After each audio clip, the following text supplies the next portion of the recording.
आणि यानंतर पुढे बघूयात मोठ्या बातम्या। पुण्याच्या देवरोड परिसरातील गोळीबारात एकाचा मृत्यू। जवाहरलाल नेहरू मंगल कार्यालयाजवळ भाजप कार्यकर्ते रमेश रेड्डींवरती अज्ञातांनी गोळी झाडली।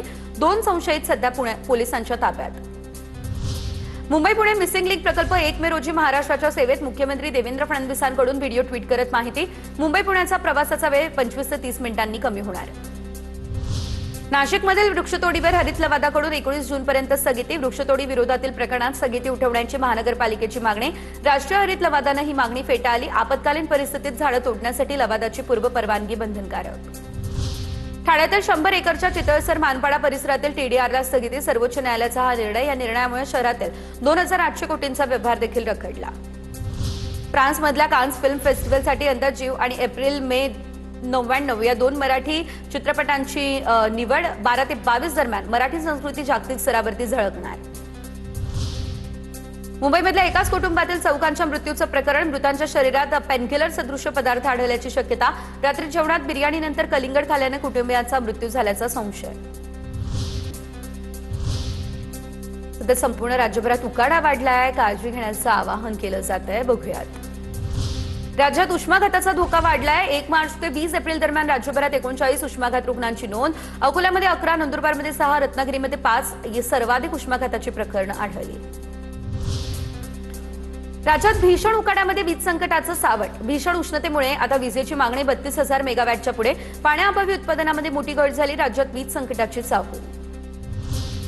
राज्यात उष्माघाताचा धोका वाढला। 1 मार्च ते 20 एप्रिल दरम्यान राज्यभरात 39 उष्माघात रुग्णांची नोंद। अकोल्यामध्ये 11, नंदुरबारमध्ये 6, रत्नागिरीमध्ये 5 सर्वाधिक उष्माघाताची प्रकरणं आढळली। पुण्यात तापमानाचा कहर सुरू। पुण्यातील लोहगाव परिसरात 42.3 अंश तापमानाची नोंद। कोरेगाव परिसरामध्ये 40.1 इतक्या तापमानाची नोंद झाली। शहरातील इतर भागातही तापमान 40च्या पार। नागपूरमध्ये नगर परिषद क्षेत्रामध्ये हिट ऍक्शन प्लॅन लागू। दुपारी उन्हाच्या वेळेमध्ये मद्यपान न करण्याच्या सूचना। चहा न घेण्याचं आवाहन, तर उन्हात स्वयंपाक न करण्याचाही दिला सल्ला। गोंदिया जिल्ह्यामध्ये उष्णतेचा कहर। गोंदियामध्ये तापमानाचा पारा 42 अंशांवर। वाढत्या तापमानामुळे आरोग्य विभागाकडून सर्व रुग्णालया आणि आरोग्य केंद्रांमध्ये उष्माघात कक्षही तयार। हिंगोलीमध्ये वाढत्या तापमानाचा फुल उत्पादकांना फटका बसला। वाढत्या तापमानामध्ये विहिरींचं पाणी आटलं। फुलांची बाग करपली। शेतीत केलेला खर्चही निघणार नाही, त्यामुळे करपलेल्या फुलांची झाडं शेतकऱ्यांनी जाळून टाकली।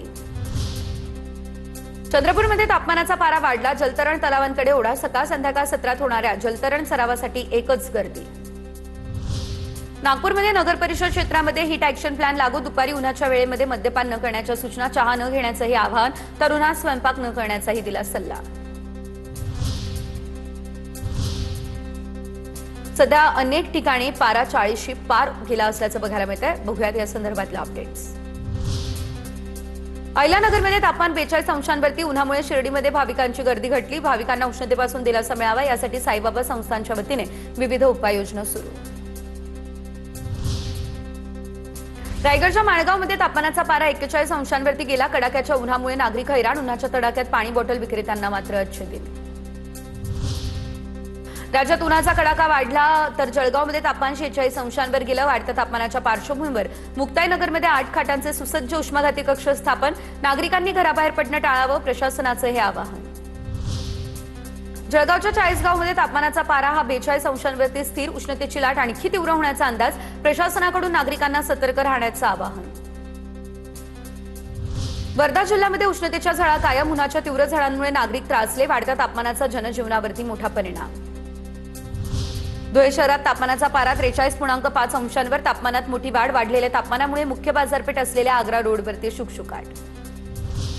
गडचिरोलीमध्ये तापमानाचा पारा 42.9 अंशांवर। तापमान वाढीचा बाजारपेठांवरही परिणाम। दुपारच्या वेळेत नागरिकांनी बाहेर पडू नये, प्रशासनाचं हे आवाहन। पनवेलमध्ये कडाक्याच्या उन्हामुळे आरोग्याचा धोका वाढला। घराबाहेर पडताना नागरिकांनी काळजी घ्यावी। पनवेल पालिकेच्या आरोग्य विभागाकडून नागरिकांना हे आवाहन।